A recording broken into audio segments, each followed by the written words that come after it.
ಹಾ ಹೇಳ್ಬೋದು. ಹಾ ದುಶ್ಮನ್ಗಳು ಜಾಸ್ತಿ, ಕಮೆಂಟ್ಸ್ಗಳು ಕೆಟ್ಟದಲ್ಲಿ ಆಗ್ತಾರೆ. ಹಾ ಅದೇ ಭಯ. ಏನ್ ಭಯ ಏನಿಲ್ಲ. ಹಾ ಅದೇ ಈ ರ್ಯಾಪಿಡೋ ಬೈಕ್ ಟ್ಯಾಕ್ಸಿ ಬಂದ್ಬಿಟ್ಟು ಹಾ ತುಂಬಾ ತೊಂದರೆ ಆಗ್ಬಿಟ್ಟಿದೆ. ರ್ಯಾಪಿಡೋ ಬೈಕಲ್ಲಿ ಇಲ್ಲಣ್ಣ, ರ್ಯಾಪಿಡೋ ಬೈಕಲ್ಲಿ ಸ್ಟಾಪ್ ಮಾಡಿದ್ದಾನೆ. ಎಲ್ಲಿ ಸ್ಟಾಪ್ ಮಾಡಿದಾನೆ ನೋಡಿ, ಇನ್ನೊಂದು ಸ್ವಲ್ಪ ಹೊತ್ತಲ್ಲಿ ಒಂದು 5-10 ನಿಮಿಷದಲ್ಲಿ ನೋಡಿ ಬರ್ತಾರೆ, ಹೊಡ್ಕೊಂಡು ಹೋಗ್ತಾ ಇರ್ತಾರೆ. ಹೌದಾ? ಬಂಡವಾಳ ಹಾಕ್ಬೇಕು, ಹಾ ಗಾಡಿ ತೆಗಿಬೇಕು, ಹಾ ಆಯ್ತಾ? ಮತ್ತೆ ಗಾಡಿ ತರಕ್ ಹೋಗು, ಸೆಕ್ಯೂರಿಟಿ ಕರ್ಕೊಂಡು ಹೋಗ್ಬೇಕು. ಹಾ ಆಮೇಲೆ ಲೋನ್ ತಗೊಂಡು ಒದ್ದಾಡ್ಬೇಕು. ಹಾ ಸಿಕ್ಕಾಪಟ್ಟೆ ಕಷ್ಟ ಆಗ್ಬಿಟ್ಟೈತೆ. ನಮ್ದೊಂದು ರ್ಯಾಪಿಡೋದೊಂದು ಇದು ಬೈಕ್ ಟ್ಯಾಕ್ಸಿ ಒಂದು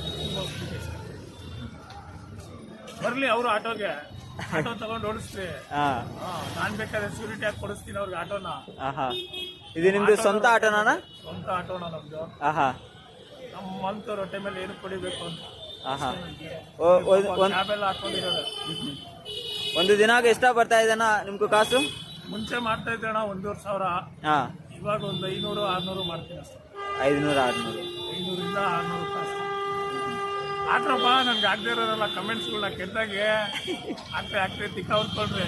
ಯಾರ್ಯಾರು ತಿಕ್ಕ ಹೊರ್ಕೊಳ್ತೀರ ಇದ್ದಿದ್ದು ಹೇಳಿದ್ದೀನಿ. ನಾವು ಆಟೋದ ಅಂತ ಏನು ಅಂದ್ಬಿಟ್ಟು ನೋಡಿ, ನೈಟ್ ಎಲ್ಲ ಓಡಿಸ್ತೀವಿ 3 ಗಂಟೆ ತನಕ, ಏನೂ ಬಾಗಿ ಇಲ್ಲ. ನೈಟ್ ಡ್ಯೂಟಿನಾ ಡೇ ಡ್ಯೂಟಿನ? ಬೆಳಿಗ್ಗೆ 9 ಗಂಟೆ ಬಿಟ್ಟರೆ ರಾತ್ರಿ 12:30 ಗಂಟೆ ಮಾಡ್ತೀನಣ್ಣ. 1,000 ಆಗೋದು ಕಷ್ಟ ಆಯ್ತು. ಸಿಕ್ಕಾಪಟ್ಟೆ ಕಷ್ಟ ಆಯ್ತು. ಓಕೆನಾ? Thank you. Okay, thank you ಅಣ್ಣ.